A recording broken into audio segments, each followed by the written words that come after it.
اعوذ باللہ من الشیطان الرجیم، بسم اللہ الرحمن الرحیم۔ السلام علیکم ناظرین، میں ہوں آپ کا ہوسٹ محمد عقیل اور ہمارے اس چینل میں خوش آمدید۔ ناظرین کرام، حضرت علی شیر خدا رضی اللہ تعالیٰ عنہ ایسی شخصیت ہیں کہ جن سے اپنے تو اپنے اور غیر بھی متاثر ہوئے بغیر نہیں رہ سکتے، اور جس کسی انسان نے اس شخصیت کے گفتار و کردار اور اسرار پر غور کیا بے شک وہ خیال میں ڈوب گیا۔ یہاں تک کہ غیر مسلم ماہرین نے بھی جب حضرت علی شیر خدا رضی اللہ تعالیٰ عنہ کے اوصاف کو دیکھا تو وہ بھی دنگ رہ گئے، کیونکہ انہوں نے افکار علی کو دنیا میں بے نظیر اور لاسانی پایا۔ ناظرین، ایک شخص حضرت علی شیر خدا رضی اللہ تعالیٰ عنہ کی خدمت میں حاضر ہوا اور سوال کرنے لگا کہ وہ کون سے لوگ ہیں جو جلدی مر جاتے ہیں اور وہ کون سے لوگ ہیں جو دیر سے مرتے ہیں۔ حضرت علی شیر خدا رضی اللہ تعالیٰ عنہ نے فرمایا، تو وہ شخص جو اپنی نگاہوں کو ادھر ادھر پھیرتا رہتا ہے، دنیاوی خواہشات اور لذتوں کے پیچھے بھاگتا رہتا ہے، وہ اپنی موت کو اپنی طرف مائل کر لیتا ہے۔ اسی طرح وہ بیماریوں اور دوسری مصیبتوں میں مبتلا ہو جاتا ہے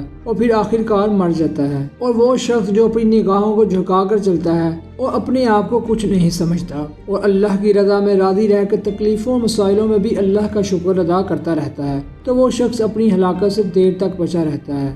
ناظرین کرام، ان اقوال سے پتہ چلتا ہے کہ کون سے لوگ اپنی بدعمالیوں کی وجہ سے جلدی مر جاتے ہیں اور کون سے لوگ ایسے ہیں جو اپنے اچھے اعمال کی وجہ سے دیر تک زندہ رہتے ہیں۔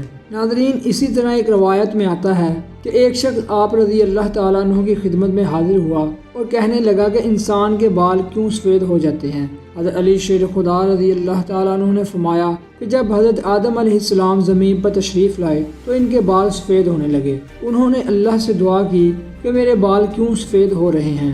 اللہ رب العزت نے ارشاد فرمایا کہ بالوں کا سفید ہونا بڑھاپے، بزرگی اور تجربات میں اضافے کی علامت ہے، اور انسان کا بوڑھا ہونا انسان کو نفسانی خواہشات سے دور رکھتا ہے اور اس بات کو واضح کرتا ہے کہ جس کے پاس زندگی کے واضح تجربات موجود ہوں، جس کے تجربہ سے کم عمر اس کے مشورے سے اپنا فیصلہ بہتر بنا سکتے ہیں۔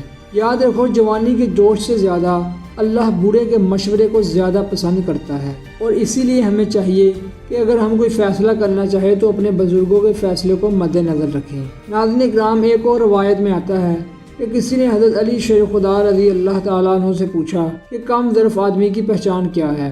حضرت علی شیر خدا رضی اللہ تعالیٰ عنہ نے فرمایا کہ کم ظرف آدمی کی پہچان یہ ہے کہ اگر وہ کسی کے ساتھ نیک سلوک کرے تو وہ اس کو قرض خیال کرتے ہوئے ہمیشہ اسے واپس لینے کی فکر میں رہتا ہے اور اس کے لیے کوئی بھی طریقہ استعمال کر سکتا ہے۔ لہذا انسان کو چاہیے کہ جب بھی وہ کسی کے ساتھ نیکی کرے تو اس کے بدلے کی امید اپنے اللہ سے رکھے اور سب کچھ اللہ ہی پر چھوڑ دے۔ ایک اور روایت میں آتا ہے کہ حضرت علی شیر خدا رضی اللہ تعالیٰ عنہ کہیں سے گزر رہے تھے، راستے میں ایک شخص اداس بیٹھا ہوا تھا۔ آپ رضی اللہ تعالیٰ عنہ اس شخص کے پاس گئے اور اس آدمی سے پوچھا کہ اے شخص، تم کیوں اداس بیٹھے ہو؟ تو وہ کہنے لگا، میری بچپن سے ہی خواہش تھی کہ کاش میرے پاس 1000 اونٹ ہوتے، لیکن افسوس میرے پاس تو بس 4 ہی اونٹ ہیں۔ حضرت علی شیر خدا رضی اللہ تعالیٰ عنہ نے فرمایا کہ اے شخص، کیا تم ایسی چیز کسی کو دے سکتے ہو جو تمہارے پاس موجود نہ ہو؟ اور وہ کہنے لگا کہ یہ کیسے ممکن ہے کہ جو چیز میرے پاس ہے ہی نہیں وہ میں کیسے کسی کو دوں؟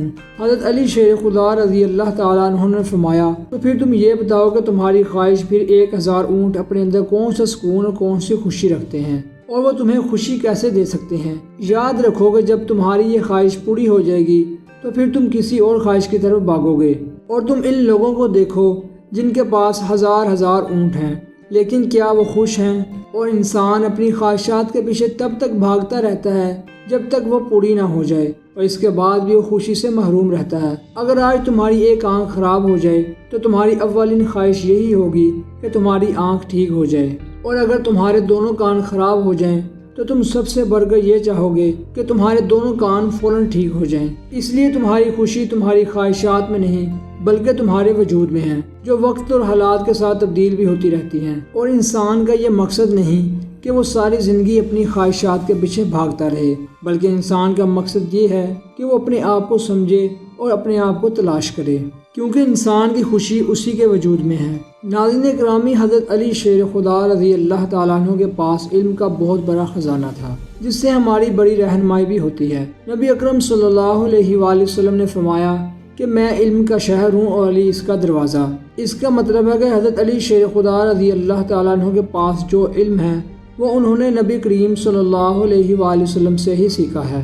نبی اکرم حضرت محمد مصطفیٰ صلی اللہ علیہ وآلہ وسلم کو حضرت علی رضی اللہ تعالیٰ عنہ سے بے انتہا محبت تھی، لہذا آپ صلی اللہ علیہ وآلہ وسلم نے اپنی چہیتی بیٹی حضرت فاطمہ الزہرا رضی اللہ تعالیٰ عنہ کا نکاح بھی حضرت امام علی شیر خدا رضی اللہ تعالیٰ عنہ سے کروایا۔ لہذا ناظرین اکرام، اس ویڈیو سے ہمیں معلوم ہوتا ہے کہ ہمیں ہر وقت اللہ کا شکر ادا کرتے رہنا چاہیے، کیونکہ اللہ شکر ادا کرنے والوں کو پسند فرماتا ہے۔ تو ناظرین، اسی کے ساتھ ہی آج کی ہماری ویڈیو کا اختتام ہوتا ہے۔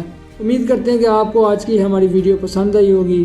ویڈیو پسند آنے کی صورت میں ہمارے چینل کو سبسکرائب اور ویڈیو کو لائک ضرور کیجیے اور پاس ہی موجود بیل آئیکن کو کلک کیجیے تاکہ آپ کو ہماری ہر نئی آنے والی ویڈیو کا نوٹیفیکیشن ملتا رہے۔ اپنے دوستوں اور رشتہ داروں گرد نواح کے تمام لوگوں کا بہت خیال رکھیے گا۔ پھر ملتے ہیں ایک اچھی اور نئی ویڈیو کے ساتھ، تب تک کے لیے اللہ حافظ۔